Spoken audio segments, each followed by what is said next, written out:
Selamat datang di cerita curhat konsumen hari ini. Nah, teman-teman, aku baru sadar satu hal semenjak kerja di sini. Di meja customer service itu sebenarnya tempat yang sunyi. Kebanyakan orang yang datang itu wajahnya datar, terus fokus ke HP, atau kalau enggak, wajahnya penuh emosi, tapi enggak mau ngomong. Nah, mereka itu biasanya cuman pengen transaksi beres, ambil resi, terus pulang. Itu aja sih biasanya. Nah, karena aku kerja di ekspedisi, jarang banget ada orang yang mau buka obrolan lebih dari sekedar nanya, "Paketnya sampai kapan, Mas?" Nah, kita itu kayak dua orang yang dipisahkan oleh meja transaksi ya. Pokoknya dingin banget gitu, jarang banget ada orang konsumen mau ngobrol panjang lebar ya. Setelah urusannya selesai, mereka biasanya langsung pergi.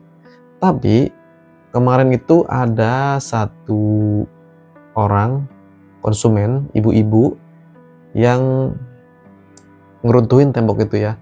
Beliau itu beda. Ibu ini tuh tampilannya pakai kerudung, kemudian bawa dokumen atau berkas yang dibungkus map ya untuk dikirim ke apa namanya tuh ya, ke bagian koperasi tempat beliau bekerja. Awalnya sih aku kira beliau bakal kayak pelanggan lain ya yang cuma mau kirim paket terus pergi. Tapi pas aku mulai membuka obrolan, tanya, "Kirim kemana, Bu?" Disitulah ibunya cerita terbuka ya. Dan kita akhirnya ngobrol panjang lebar. Nah, ibu ini tuh cerita kalau dia itu pensiunan rumah sakit swasta gede. Aku kaget pas beliau bilang beliau itu sudah bekerja lama banget. Kerja di sana sudah kurang lebih 30 tahun ya. Dari zaman beliau masih lajang sampai sekarang sudah jadi pensiunan. Nah, dia cerita gimana dulu rumah sakit itu hangat, terus kayak keluarga kedua gitu loh. Tapi pelan-pelan nadanya berubah. Dia cerita gimana manajemen baru mulai masuk dan ngerubah semuanya jadi soal angka.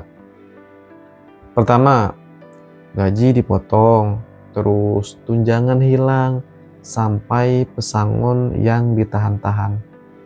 Aku yang dengernya sambil ngetik alamat, ngerasa nyesek sendiri tuh. Aku mikir ya teman-teman, gila ya seumur hidup dikasih buat satu tempat, tapi pas udah tua malah dianggap beban gitu loh.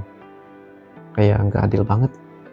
Orang udah berkorban banyak, hampir sebagian banyak waktu hidupnya ya. Nah, ini bagian yang paling bikin aku pengen soal pajak ya, soal jaminan hari tua. Dia bilang ibu ini tuh pernah ambil sebagian saldonya dulu buat sekolahin anaknya. Niatnya mulia banget kan? Tapi sistem kita tuh lucu. Karena udah pernah ambil sekali, pengambilan sisanya itu eh, dianggap penarikan kedua dan dikenakan pajak yang langsung melonjak. Dari 5% bisa jadi sampai 30%. Nah, bayangin, kamu nabung puluhan tahun, pas mau diambil malah disunat gede banget gara-gara aturan. Ibu itu lanjut cerita, dan penuh harap berkas yang dikirim lewat ekspedisi tempat aku kerja ini bisa bantu dia dapet haknya. Biasanya pelanggan lain itu buru-buru setelah transaksi ya. Tapi ibu ini tuh kayak emang lagi butuh banget didengar. Kita ngobrol lama sampai antrian di belakang udah mulai panjang. Pas urusan paketnya selesai, dia senyum ke aku dan bilang, "Mas, ibu jadi curhat begini ya." Dan dia ketawa kecil sambil matanya kelihatan capek banget ya.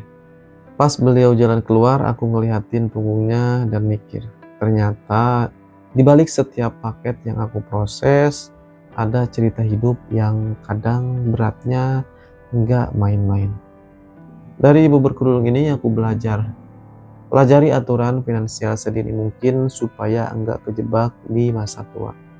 Aku Dede Sofyan, makasih udah dengerin cerita curhat konsumen hari ini. Sampai ketemu di video berikutnya.